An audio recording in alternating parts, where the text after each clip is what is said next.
저는 예전에 직장 생활을 하다가 투자회사를 차려 크게 대박이나 한몫 움켜쥐고 부동산 투자와 각종 주식으로 돈을 많이 번 사람입니다. 허나 사업이라는 게 상승곡선을 탈 때도 있지만 하향곡선을 탈 때도 있지요. 어려웠던 시기가 제게도 있었는데 첫 아내는 처음에는 절 이해해주는 듯하며 강한 생활력으로 본인이 나가 일을 해서 가장 노력까지 했는데 결국은 친구들과 자신의 신세를 비교하며 도저히 이렇게는 못 살겠던지 우리 이혼해. 나 당신 같은 책임감 없는 사람하고는 못 살겠어. 애 둘 있는 거 내가 데리고 가서 키울 테니까 나중에 잘 되면 양육비나 꼬박꼬박 보내줘. 여보, 그게 무슨 말이야. 나 당신 없으면 어떻게 먹고 살라고. 사업 실패해서 신용불량자인 거 알잖아.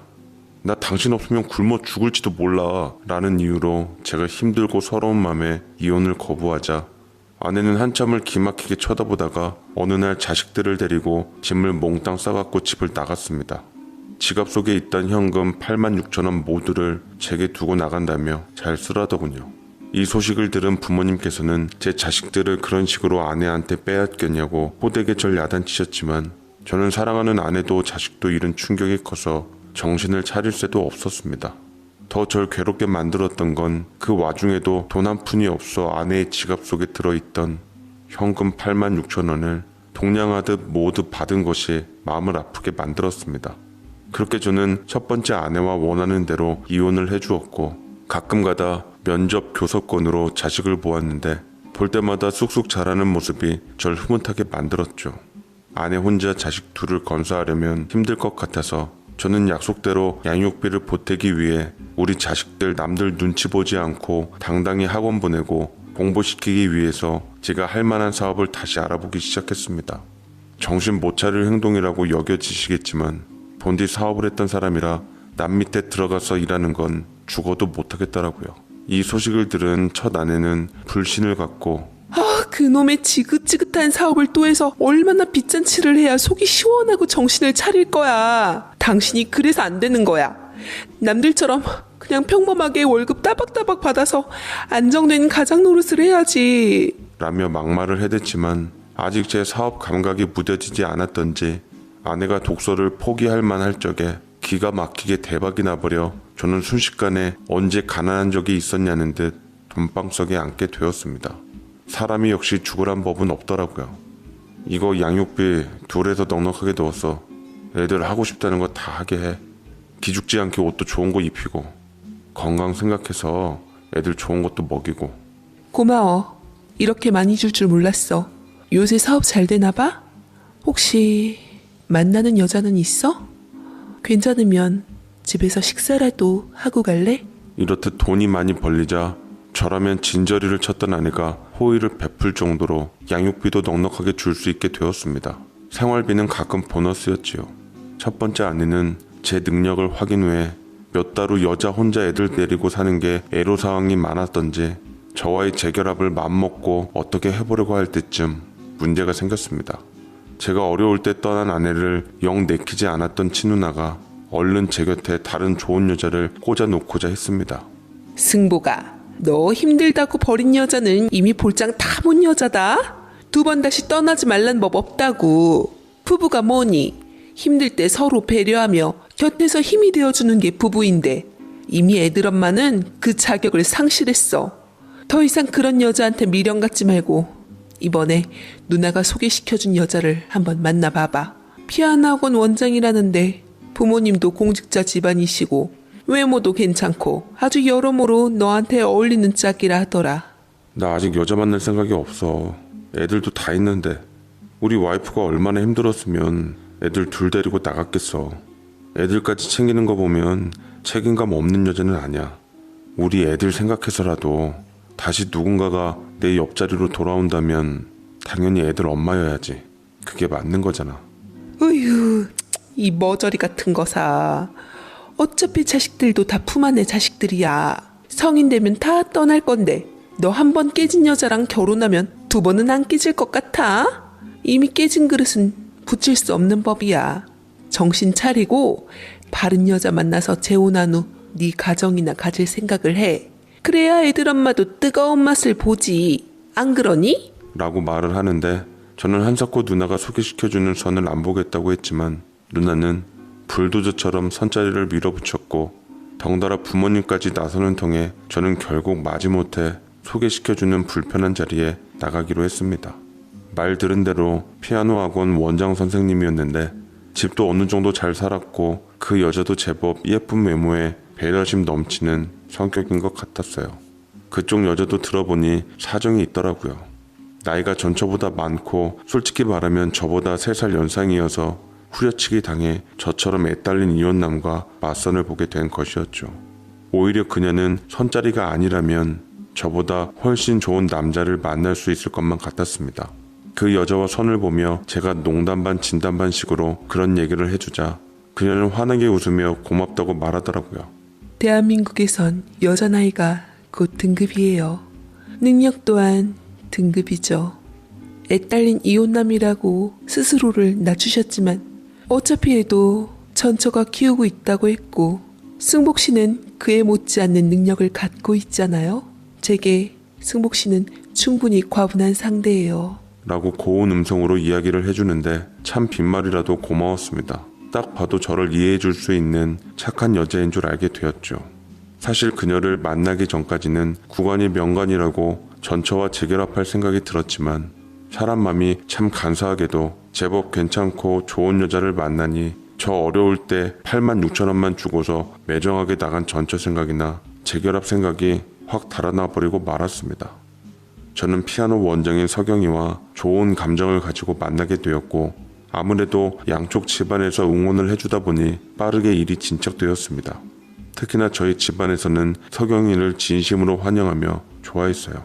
어머 세상에 우리 예비 올케는 어쩌면 이렇게 피부가 좋아?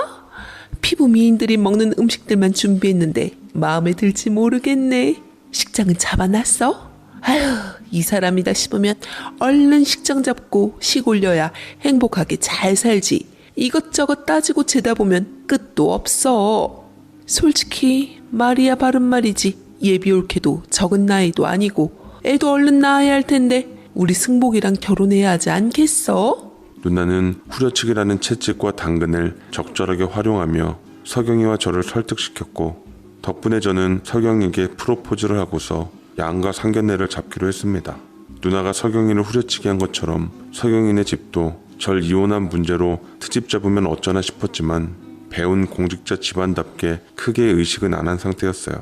서경이만 좋으면 결혼하라는 태도라서 귀한 막내딸만 행복하게 해주면 된다는 주의더라고요. 네, 그래서 행복하게 해주겠다는 약속을 하고 제가 데려갔습니다. 결혼식장에서 면사포를 쓰며 서경이는 제 신부로 제 아내로서 백년애로 하고자 등장했는데 근데 맙소사 우스웠던 건 제 결혼식 날 아내와 아이들이 나타났다는 사실이었어요. 아이 둘과 함께 얼마나 잘 사나 하는 얼굴로 도끼 눈을 뜨고 결혼식장에서 절 지켜보고 있는데 아주 무안해서 혼났습니다. 다행히 전처 못지않은 거친 누나 덕분에 전처는 식장에서 쫓겨나고야 말았고 아이들은 안타깝게도 아빠가 다른 여자와 결혼하는 모습을 그대로 볼 수밖에 없었죠. 솔직히 자식들에게는 참 미안하고 못 볼 꼴을 보이는 것 같더라고요. 자식들은 아무 말 없이 자리를 지키다 식사도 안 하고 가버렸습니다. 내내 그 사실이 걸렸던 저는 표정에도 드러났던지 신혼여행 가서 아내에게 속내를 들키고야 말았죠. 하지만 충분히 그럴 수 있다며 나중에 기회되면 아이들과 식사라도 한번 하자는 말로 제 맘을 풀어주려 애썼습니다. 그런 여자였죠, 그녀는. 저는 그녀와 함께 살면서 전처와는 달리 큰 싸움 없이 아들 둘, 딸 하나를 낳고 오순도순 금슬 좋은 부부로 행복하게 살았습니다. 아이들이 태어날 때마다 등을 돌려버린 전처 소생인 아이들이 생각났지만 제 재혼으로 인해 도끼를 품은 전처가 이를 갈며 아이들을 안 보여주겠다고 버팅기는 통에 잊을 수밖에는 없었던 터였죠. 그래서 아이들을 3명 정도 낳았는지도 모르겠습니다. 아내는 나이가 많았지만 다행히 애는 빨리 들어섰고 많이 낳아주었어요.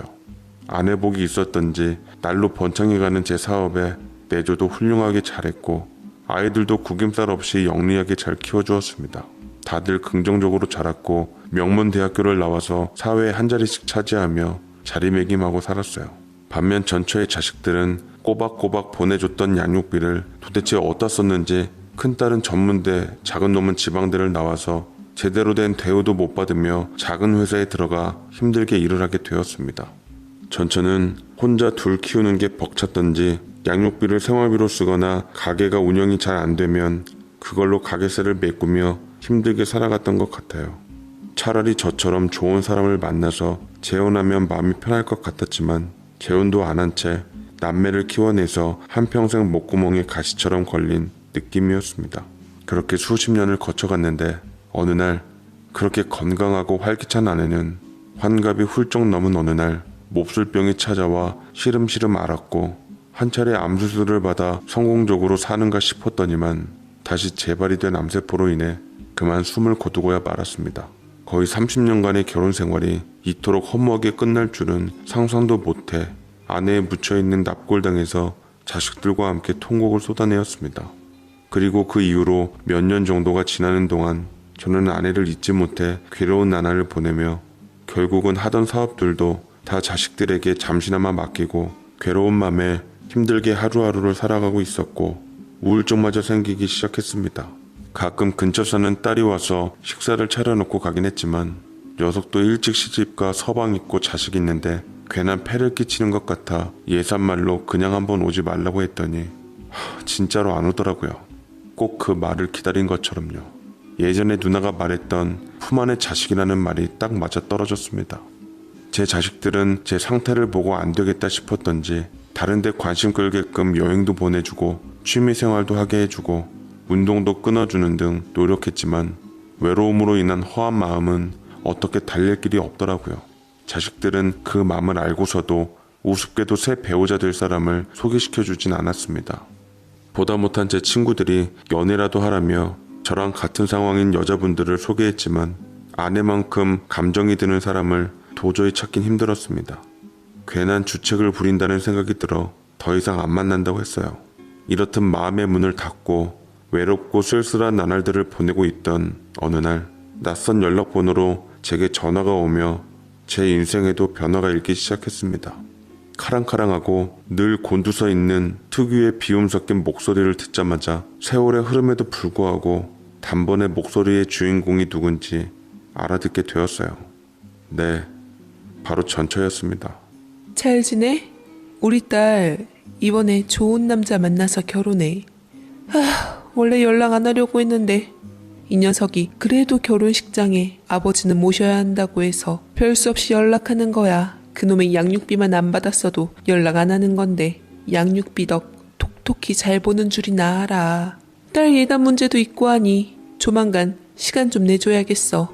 제 연락처는 어떻게 알았던지 딸 결혼한다는 좋은 소식을 전하는 와중에서도 잔뜩 날이 서 있었습니다. 이번에도 볼 일은 딸의 예단인 돈 문제였지요.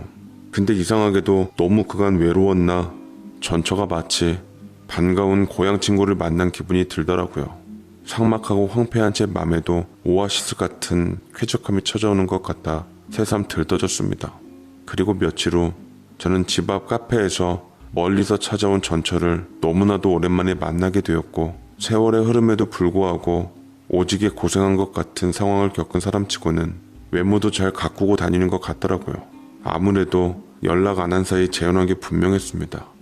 곁에 남자가 있으니 저렇게 곱게 단장할 수 있다고 생각했고 어이없게도 저도 모르게 좀 마음이 그렇더라고요. 아무렇지 않아야 정상인데 뭔가 껄쩍지근한 이 감정은 분명 조광지처 첫 정으로 비롯된 게 아닐까 싶었습니다. 그래서 안 되는 거였지만 저도 모르게 슬슬 시비를 걸기 시작했죠.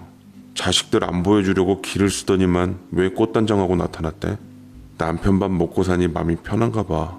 아주 혼자 살 때랑 신수가 못 알아볼 정도로 달라졌네. 뭔 소리야 또. 내가 남편 밥 얻어먹는 팔자 좋은 사람이면 당신한테 딸 예단 문제로 연락도 안 했어. 당신 자식 새끼 생각해서 재혼 못한 것도 억울한데 끝까지 자식 때문에 왼수 같은 당신하고 이렇게 마주 앉은 것도 짜증나네. 헛소리 그만하고 예단이나 얼른 해내놔.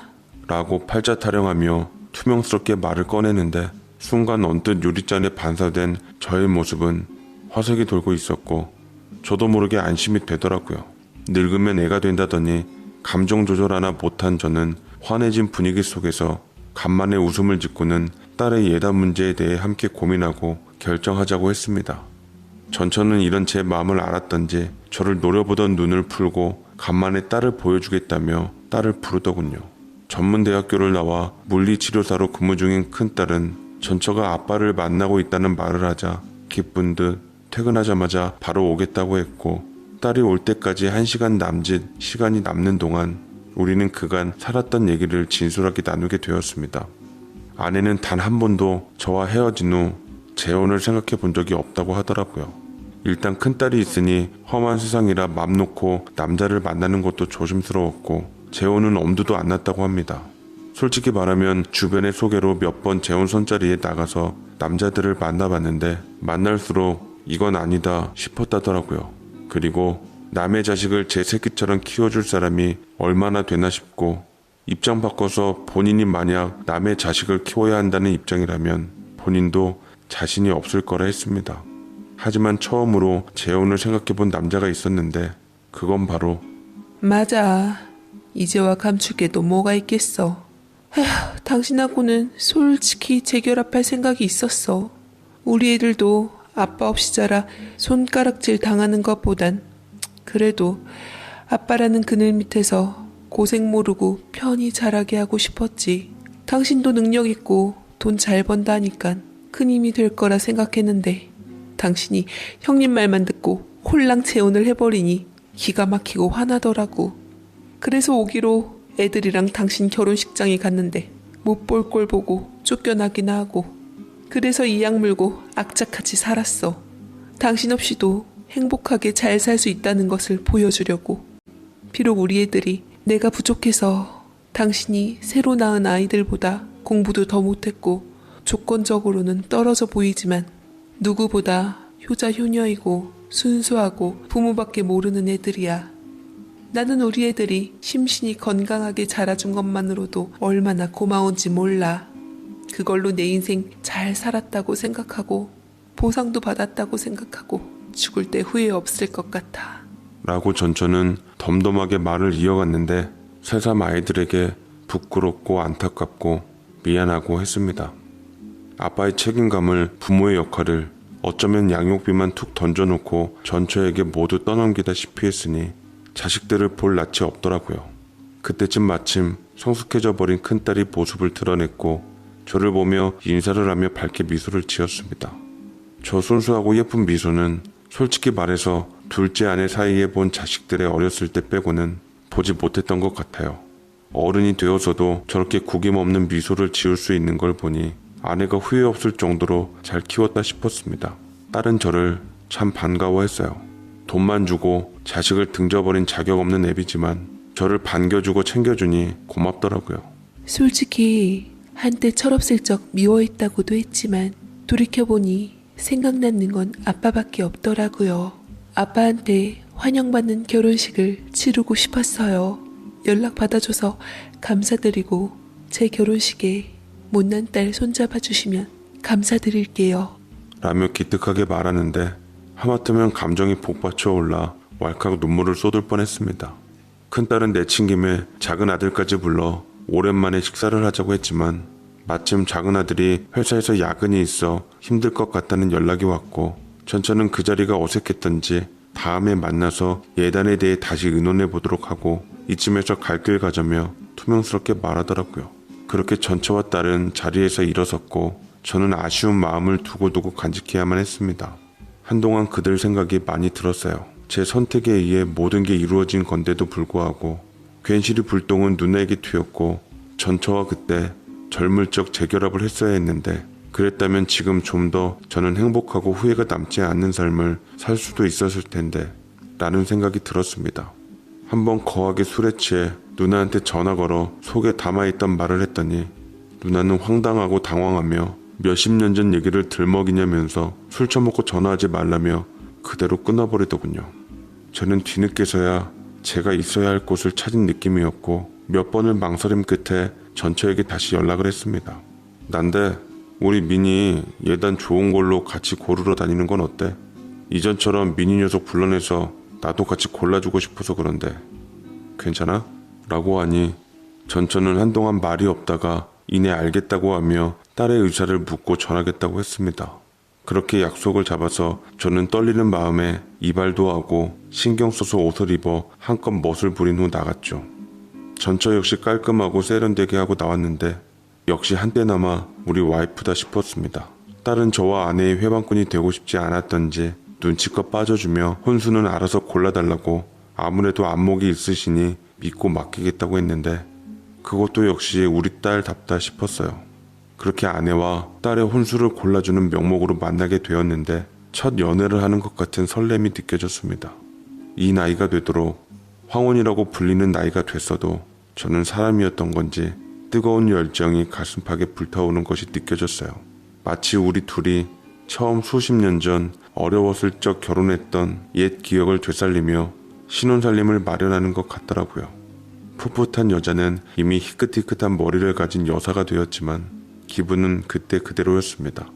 말끝마다 우리 때는 어땠는데 요즘은 세상 많이 좋아졌다라는 말을 달고 살며 열심히 딸의 혼수 품목을 하나씩 골라갔고 아내는 예전하고 똑같이 가격 비교도 열심히 해가면서 가장 좋은 조건으로 하나하나 장만해 나갔는데 덩달아 뿌듯하더라고요. 발품 팔다 배고프면 밥도 먹고 간식도 먹고 차도 마시고 제게는 즐거운 데이트가 되어버린 덕분에 좋은 시간을 보냈고 행복한 시간은 너무나도 빨리 흘러버려 아내와 헤어질 시간이 다 되었습니다. 아내도 기분 탓인지 아쉬워하는 게 느껴져 그런 감정조차 전 좋았습니다. 가전제품은 이제 다 골랐으니 가구들 좀 봐야겠는데 오늘은 시간이 다 갔네. 내친 김에 한꺼번에 하는 게 좋으니까 내일 시간 되면 가구 좀 볼까? 좋지. 가구도 종류가 참 많잖아. 브랜드도 많고 백화점도 가보고 가구단지도 가보고 인터넷도 물건 괜찮다던데 한번 여기저기 둘러보자. 돈 좀 써야 할 거야. 난 우리 딸 가구는 부티나고 좋은 걸로 해주려고. 예전에 누구랑 결혼할 때 시누이나 시어머니한테 하도 면박을 많이 당하면서 뼈저리게 느꼈어. 라며 뼈있는 말을 남기긴 했지만 그렇게 해서 또 다음날 우리는 딸을 위한 가구를 둘러보며 이리저리 한참을 다녔습니다. 젊을 적에는 끄떡없었던 체력이었는데 나이가 드니 매장 몇 군데만 들려봐도 힘이 들더라고요. 전처는 헥헥거리는 제게 운동 좀 하라며 핀잔을 주었고 저는 전처의 말 한마디에 아들 녀석이 끊어준 재미없어 안 간 헬스장을 다시 가기 시작하면서 몸을 만들기로 했습니다. 가구를 고르는 건 가전보다 어려웠고 아무래도 취향에 문제가 있어서 딸을 동반하고 다니는 게 맞았지만 딸은 그저 알아서 하라는 말만 돌아왔습니다. 가구를 핑계로 몇 날 며칠 동안 전처와 데이트를 즐겼고 최대한 시간을 끌다가 이제는 가구를 골라야 할 시간이 다가오자 결국 백화점에서 전처가 이것저것 골라주었고 저는 지갑을 내어 계산을 했더랬죠. 가구를 마무리 짓는 순간 또 아쉬워 저는 전처에게 은근히 물었습니다. 가전이랑 가구 말고 또 살 건 없어? 결혼하는데 이것저것 준비할 게 많던데 식장 예약은 한 거야? 웨딩드레스는? 애들 반지며 예물도 해야 하잖아. 그것도 같이 고를까?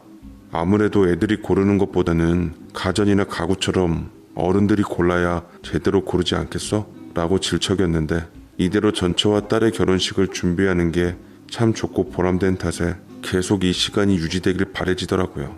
하지만 전처는 쉬운 사람이 아니었던지 딱 거기까지 선을 긋고서 저를 오도가도 못하게끔 만들었습니다. 실망스러웠던 저는 별 핑계로 전처를 만나고자 시도했지만 딱 볼 일이 끝나니 연락을 받지 않았던 철벽녀였지요. 참 전처 성격 하나도 안 변했다 싶었습니다. 그러나 그게 매력이라 전처에게 프로포즈를 하고 결혼한 후 애 낳고 살았지요. 옛 추억에 애가 타도록 기회를 엿봤는데 딸 결혼식 당일까지 쉽게 오질 않았습니다. 전처를 다시 만날 수 있었던 건 딸 결혼식 때였어요. 덕분에 옛 처갓집 식구들도 한 번씩 만나 인사 나누고 아버지로서 할 도리를 다하게 되었습니다. 딸이 신혼여행을 떠난 후 아내를 닮아 무뚝뚝한 아들은 선약이 있다며 먼저 또 가버렸고 다들 뿔뿔이 흩어지는 분위기로 이어지자 전처는 저를 뚫어져라 쳐다보더니 제 소매자락을 은근히 붙잡았습니다. 와서 저녁이나 먹고 가던지. 그냥 경제적으로 좀 아낄 겸 우리 집에서 먹자. 그래도 당신 양육비 주고 아빠 책임감 다 했으니 저녁 식사 정도는 챙겨줄 수 있어. 라고 말해서 저는 뛸 듯이 기뻐 체면 자시고 어쩌고 할 것도 없이 전처가 사는 집으로 들어가 식탁 아래서 자리를 잡았습니다. 깔끔한 소형 아파트에서 세 식구가 살고 있었는데 시집간 딸에 이어 아들마저 회사 이직으로 인해 타지로 독립한다고 하더라고요. 전처가 만들어준 추억의 김치찌개를 맛보며 바로 이 맛이다 한 순간 저는 그 김치찌개를 자주 보고 싶은 생각에 제가 젊은 시절 부렸던 넋살을 떨기 시작했습니다. 아휴, 그럼 어떡해. 아들, 딸 다 독립하면 혼자 적적해서. 이럴 때일수록 옆에 사람이 있으면 참 좋지. 요새 돈은 어떻게 벌어먹고 살아? 자식들이 용돈 모아주는 것도 다시 통장에 모아 돌려줄 생각하고 있는 거 아니야? 통쾌하게 속 시원히 쓸 수 있는 건 내 돈밖에 없질 않아? 라고 하자 전처가 의심 가득한 얼굴로 툭 던져보더라고요. 어디 돈 한번 통쾌하게 쓸 수 있는 기회를 줘봤어야지. 정작 성공하니 나한테 온갖 여지 다 준 후 딴 여자랑 훌쩍 결혼해버릴 땐 언제고. 에휴, 지금 생각하니까 또 분통 터지네. 내가 당신 예전처럼 빨래하고 밥하고 청소해주면 당신 갖고 있는 돈 통쾌하게 속 시원하게 쓸 수 있게 해줄 수 있어? 암만 내가 마지막으로 받은 당신 돈 86,000원 받은 거 수십 년이 지난 지금 이자가 얼마나 붙었는데. 물론 전성기 때 정도는 아니지만 그래도 어느 정도 돈은 갖고 있으니 당신이랑 같이 노후 편안하게 보낼 능력은 돼. 우리 서로 너무 돌아오기는 했지만 이참에 예전에 못했던 재결합 한번 생각해보는 건 어떨까? 라고 얘기를 했고 저희 적극적인 대시에 전처와 저는 이제 과거가 아닌 현재로서 새로이 인연을 맺게 된 후 황혼 연애를 시작하게 되었습니다. 못해준 것들이 너무 많아서 고생시켰던 기억들이 미안해서 저는 저 세상간 아내에게 해줬던 이상으로 모두를 전처에게 쏟아 부었습니다. 여자로서 설레야 할 것들과 각종 이벤트들, 꽃 선물, 액세서리 선물, 직접 요리도 해주고 청소도 해주고. 시집 보낸 건 딸인데 우리가 신혼살림을 차린 것 같더라고요. 왜 예전에는 이 마음과 소소한 행복을 몰랐던지. 우리가 돈보다 소중한 걸 알았다면 지금의 행복을 그때도 누리면서 소중한 하루하루를 살아갈 수 있었을 텐데. 물론 나는 다른 사람과 행복했지만 자식 때문에 전전긍긍하며 고생만 했을 전처의 생각에 함께 못했던 시간들이 조금은 아쉽기도 했습니다. 그래서 더 잘하려고 노력하니 전처는 귀엽고 가슴앓이했던 감정에 눈물을 쏟고야 말더라고요. 여자 혼자 자식 둘 키우느라 얼마나 고생을 했을지 굳이 말로 표현하지 않아도 마음이 미어져와 전처를 꼭 안아주었습니다. 남은 생만큼은 전처와 함께 재결합해서 황혼 결혼하며 행복하게 보내고 싶은 마음이 간절했는데, 그리고 제가 원하면 그럴 줄 알았는데 생각지도 못한 복병들이 등장하더라고요. 바로 두 번째 아내의 자식들이었죠. 아들 둘, 딸 하나. 그 녀석들이 제 재혼에 대해 딴지를 걸고 넘어지기 시작했습니다. 자식들은 행여나 돌아올 재산을 전처 자식들과 제대로 나눠야 할 생각에 도저히 참을 수가 없는 것 같았고 잔뜩 경계하기 시작했죠. 첫째 아들과 셋째 아들이 총대를 메고 내게 얘기를 하더라고요. 연애만 하세요, 연애만. 아버지가 예전 사시던 분과 어떻게 지지고 볶든 연애만 한다면 상관없어요. 하지만 결혼은 안 돼요. 이건 부탁이기도 합니다. 솔직히 전처 자식들 힘들고 불행하게 만들었으면 됐지 저희에게까지 그럴 필요는 없으시잖아요. 확실히 재산에 대해 나누는 것에 대해 미정이시니 재혼은 더더욱 안 됩니다. 돌아가신 엄마 보기에 민망하지 않아요? 피차 일 복잡하게 만들지 말아주세요, 아버지. 라고 말을 하니 불끈 화가 치밀어 오르더라고요. 둘째 소생인 자식들에게 사대질을 하며 고래고래 소리를 지르고는 재혼을 하든 연애를 하든 내 인생 내가 알아서 살겠노라고 앞으로 일체 인생에 대해 참견하지 말라고 덧붙였습니다. 그래도 끝까지 재혼은 말라며 입지를 확고히 하려고 하는데 괘씸함에 자식 얼굴에다 뺨을 후려치고 말았죠. 먼저 간 아내에게는 미안했지만 도저히 자식들이 선을 넘는 행동에 참을 수가 없었습니다. 제가 해준 게 얼마인데 아버지의 인생에 대해 한 번쯤 생각해주기는커녕 제 그릇된 욕심에 제지하기 바쁘니 화가 머리 끝까지 났습니다. 그러자 전처가 이를 눈치채고는 한숨을 쉬더라고요. 쉽지 않을 거란 건 알고 있었어. 자식들도 위치가 있고 이속이 있는데 다른 사람도 아니고 나하고 재혼하는데 누가 좋아하겠어? 우리 자식들도 더욱이 당신 친자식들이고 저들의 배다른 형제들인데 우리는 예나 지금이나 재결합하기는 힘들 것 같소. 자식 결혼으로 인해 만났으니 이 기회에 뭐 나도 욕심 안 부리며 그냥 친구로 잘 지냅시다. 솔직히 당신 사업 잘 된 것도 당신 죽은 와이프 덕도 클 텐데 새삼 우리 자식들 목도 욕심 부릴 생각 없고 알아서 당신이 잘 챙겨줄 거라고 믿고 우리 팔자답게 남은 여생 이대로 잘 지냅시다. 라고 포기하듯 말했지만 저는 오기로라도 전처와 재혼을해 자식들을 이기려고 했지만 누나까지 가세하면서 쉽지 않게 되어버렸습니다. 다 늙어서 무슨 전처와 재혼이냐고 입에 담지도 못할 말들을 쏟아내기에 다 차단해버리고 저 역시 제 인생을 위해서 독불 장군처럼 나가 일단 전처와 살림부터 합치기로 했습니다. 나만 믿고 따라오라는 통에 전처는 고민하다가 필요한 옷가지들과 살림살이를 갖고 저희 집으로 들어왔고 저희는 이번에야말로 재결합한 부부로서 제2의 인생을 살게 되었네요. 이제 살 날도 얼마 안 남은 마당에 제 뜻대로 하며 누구 눈치 보지 않고 살기로 했습니다. 제 재산도 똑같이 5명분으로 나눠 누구 하나 섭섭지 않게 잘 분배하기로 맘먹고 유언장을 작성해서 공개했는데 만족스러워하는 첫 자식들과는 달리 뭘 해도 부족해하며 억울해하는 두 번째 자식들이었네요.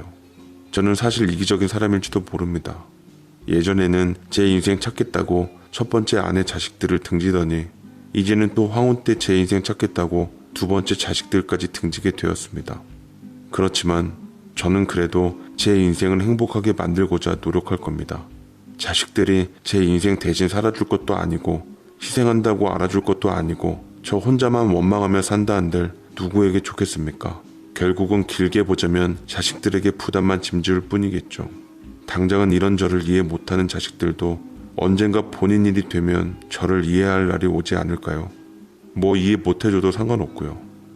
제가 있어야 자식들도 있고 모든 것들이 존재하니 저는 이대로 전처와 재결합해서 행복하게 살랍니다. 제 사연 읽어주셔서